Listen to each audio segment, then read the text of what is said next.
Hi friends, host Erik here, host of Talking with Famous People. Take two on this video. I was maybe 10 minutes into it when I realized that I had the mic muted. Yep, fun times in Lorraine, California. I'm watching this video here by Erik Thor and responding to a few things. I would say his central point in this video is twofold. One, that ENTPs, the core of the ENTP problem can be broken down into, can be collapsed into the reality that we're always developing the character, never completing any quests. It's like we'd like to spend all of our time in the practice arena, becoming stronger, faster, smarter, whatever, but never using those abilities and skills to accomplish anything complete, whole. And it's consistent with the notion that we ignore our fifth function, NI, because introverted intuition is about the whole, completion, the singularity of a realized vision. So I think he's exactly right about that being the core problem of the ENTP. And I wanted to play a little bit of this video. I've got a couple of responses to it. Ow! I got a little bit of a cramp in my calf too. Let's watch a little bit of this while my cramp goes away. ENTPs are some of the great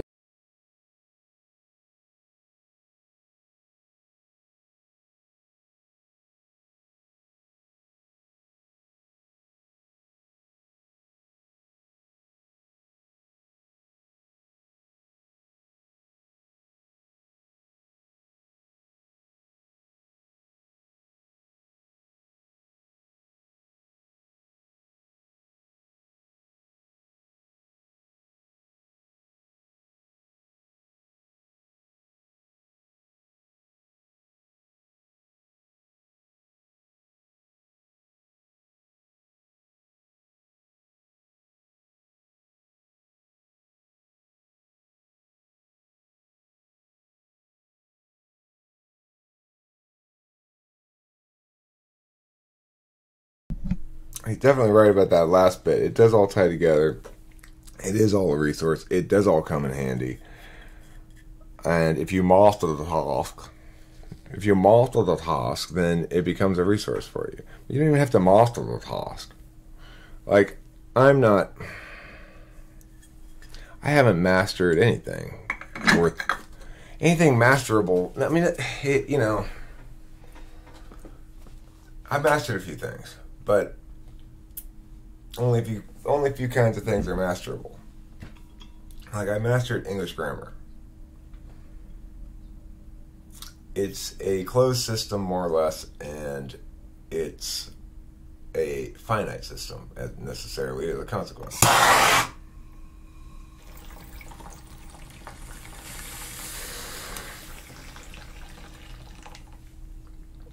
I've mastered regular symbolic conditional logic.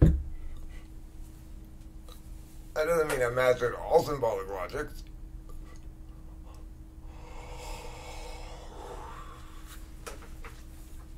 But I can do any proof you want to throw at me in regular conditional logic. Anything that's got an answer. So, I can do invalidity proofs as well. Regardless,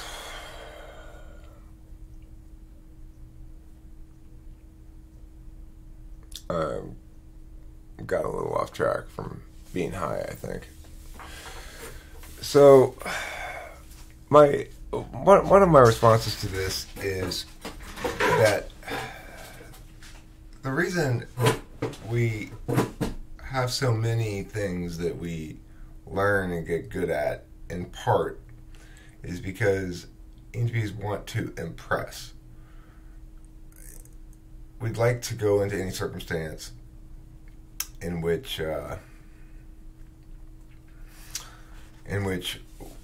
we're on public display in some regard. In other words, in which other people are around or will see what we're doing. We'd like to go into that circumstance and impress everybody. Everybody go, wow, he's smart, incisive in his commentary, insightful, effective, whatever. Which is not very... which is a fleeting outcome. I don't think that the ENTP feels very confident ever that somebody's going to stay impressed. One of the consequences of learning everything all the time is one tends to be rather unimpressed.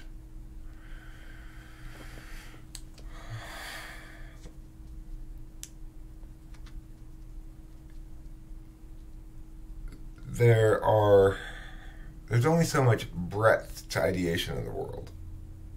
You can cover if you way up high, you can see the whole map for any number of different sets of things. And when you start to look at the whole map of lots of different sets of things, then a bigger whole map comes into view, and so on. At some point, at the biggest level, you stop seeing new maps because you've got, there's the one map that's got, 5 big shapes on it. Each of those has 5 shapes on it, and so forth on down, Maybe not always 5, sometimes it's more or less or whatever. And the more able you are to shift between frames, the less interested you are about whatever specifics are within a frame. It tends to be.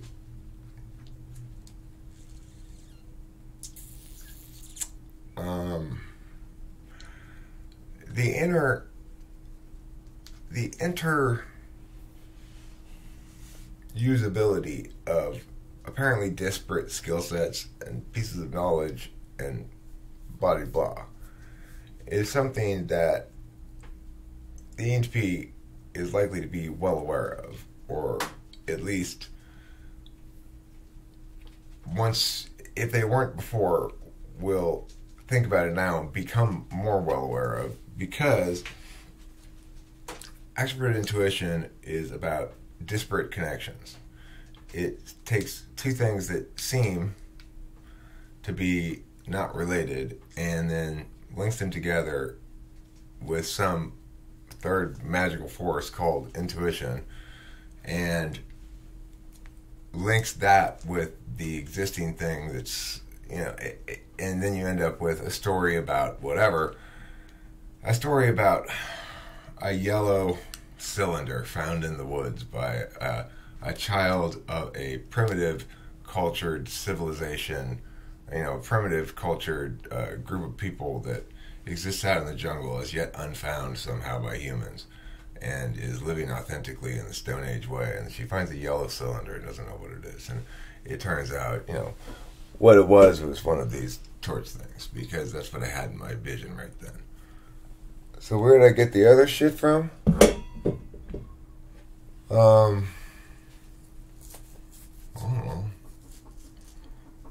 don't know. Oh, maybe it's because of the tropical plants by the parrot right there. That maybe gave me the thought of jungle. I don't know. But the point is, the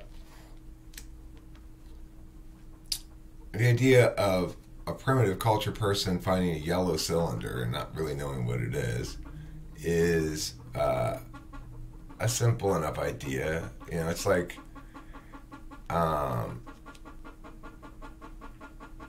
it could be expressed as a person now in America finding some piece of alien technology.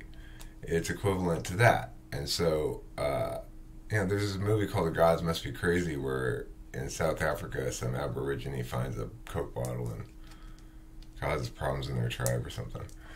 Regardless, there's lots of sources that one can link to if one wishes to find equivalencies between things. One chooses the narrative one makes.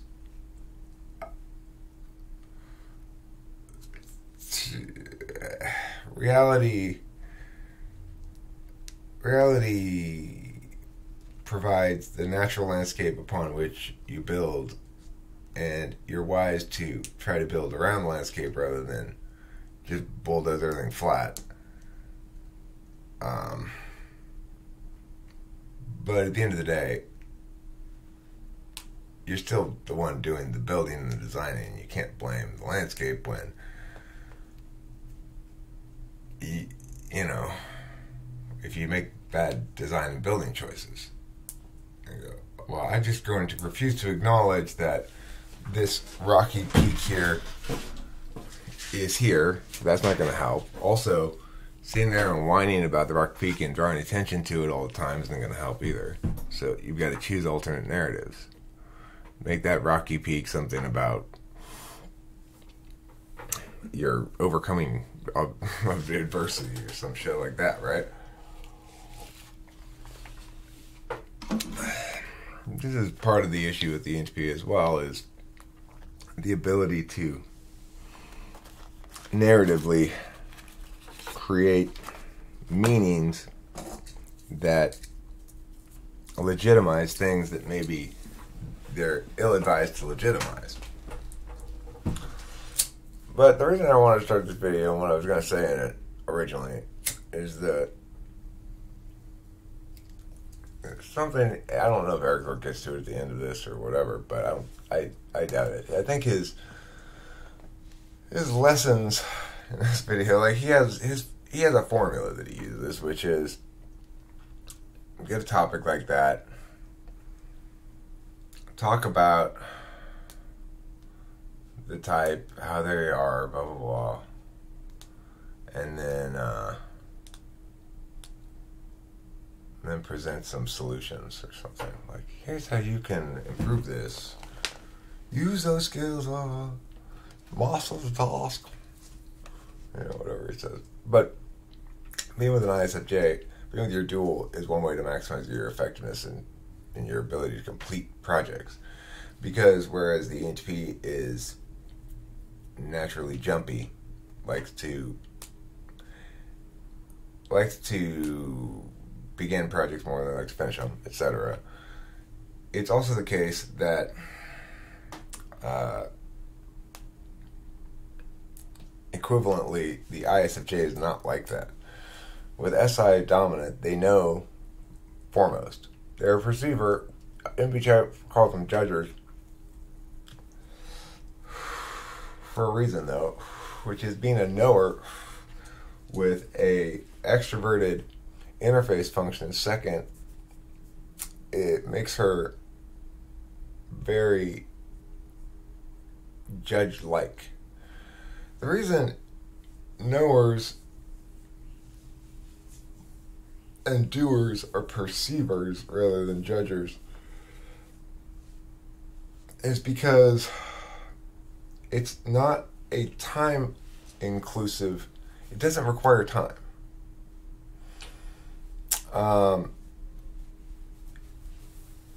It doesn't require willful. It doesn't require willfully using time. So there's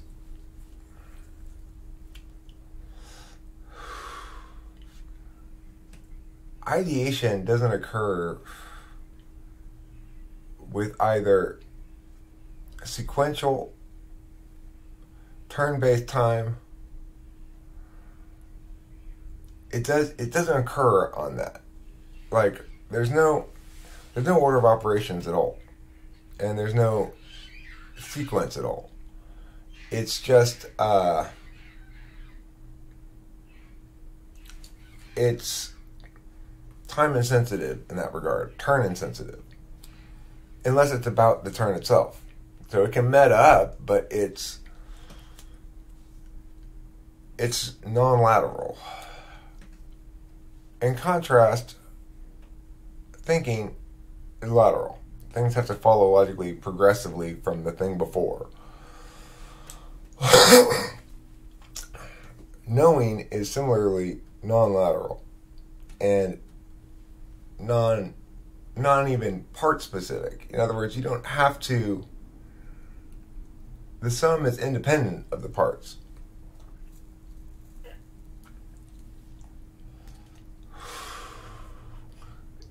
You know, each component of your memory, for example, is independent of the details. So I remember that I made a pot of coffee and poured this cup of coffee for myself before I came out here. It doesn't matter how many of the specifics change, the gist of the memory remains. I have a little bit of visual of it. I could go through the sequence of actions that I took. You know, I can remember some of them. When I try right now, I have sort of a visual of doing it and stuff like that. But it's independent of the order in which I remember it. I don't have to remember it in order. In fact, I don't. Similarly, with NI, I don't need to work out all the details of why it is that this is better than that. It is better. It's independent of the details. With thinking and feeling,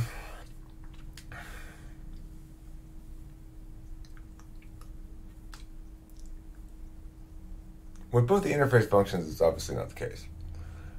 The two interface functions require a order of operations that goes, you know, act, no,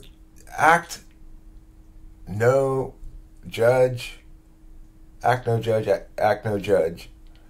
It's basically do something, check, get information if necessary, do something, check, get information if necessary.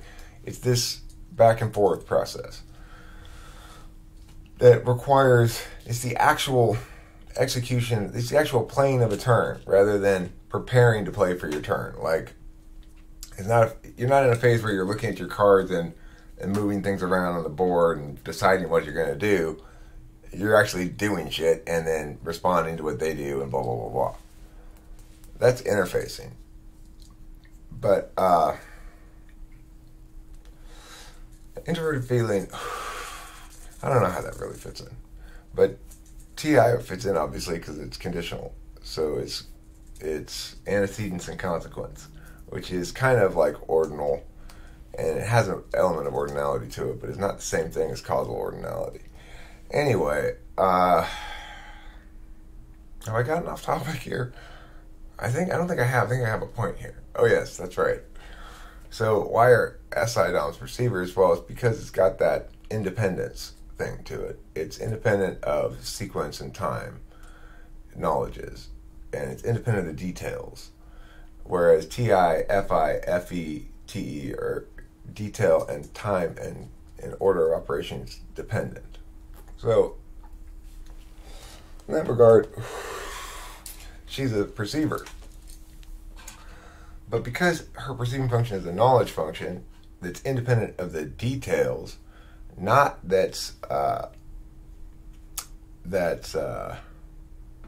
say, independent of the realities, like NE,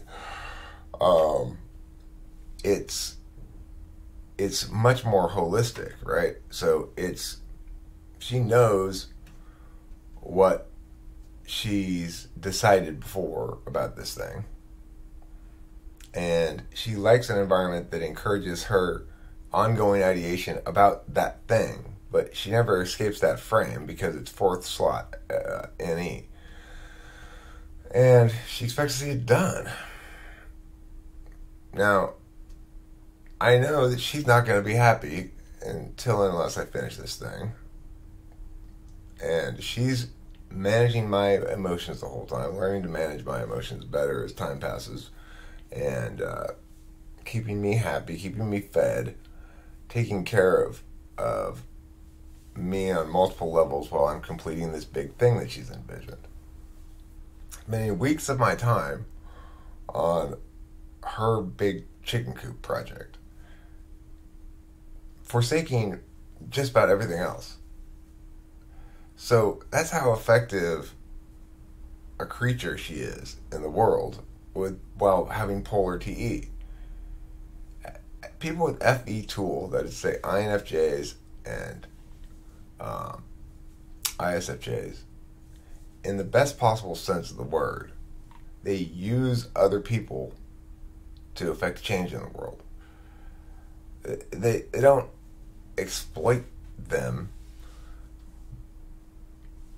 Like, being in a relationship with Kimberly is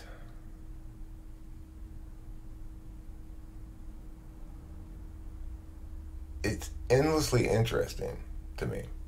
That's what it means to be with your dual. She's confounding and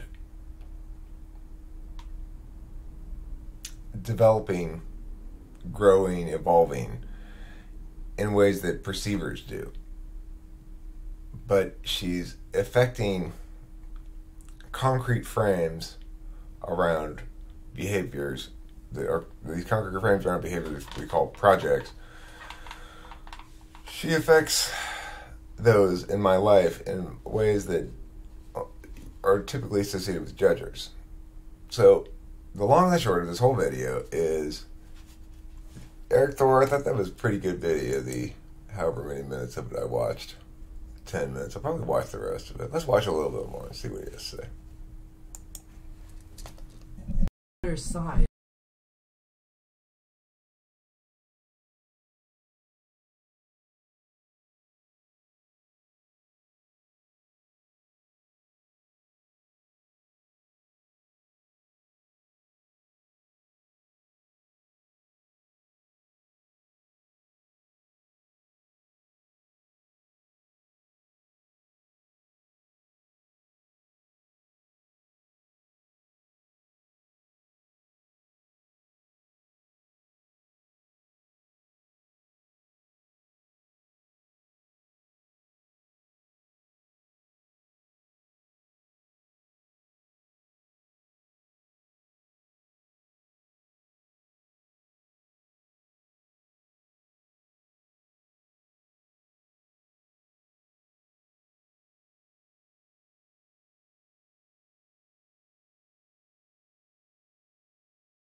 I shows and I channeled. I shows and I channeled some stuff. Yeah. I need to check my email.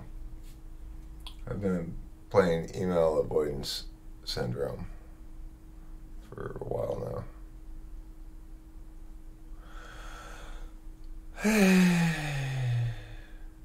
That's uncomfortable. Serves my higher self, though. Erik Thor is pretty good. I like him. I've made fun of him a few times. ENTPs do have thick skin. He's right about that, and we can weather the storms. We are lucky in that regard. I could easily imagine being I used to be more bothered by stuff. I used to be more scared, a lot more scared. You know, when I started out the channel, I was very scared of failing publicly. Now I'm so accustomed to it that it's like my old friend failure right here, right under the arm. How you doing, buddy? Yeah. I don't have to worry about, like,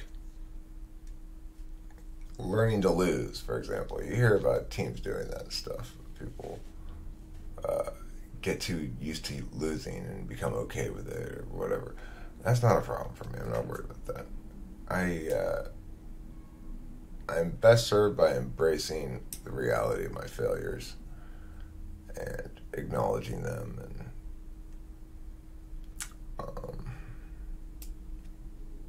recognizing that they're necessary parts of success for me.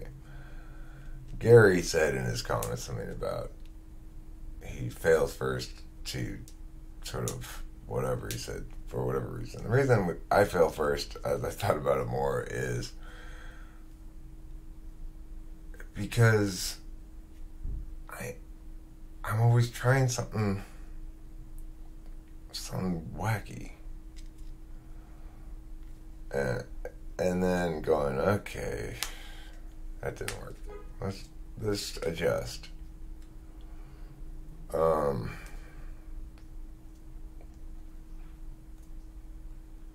That's it for this video. Thanks for watching. Don't forget to eat plenty of cheese.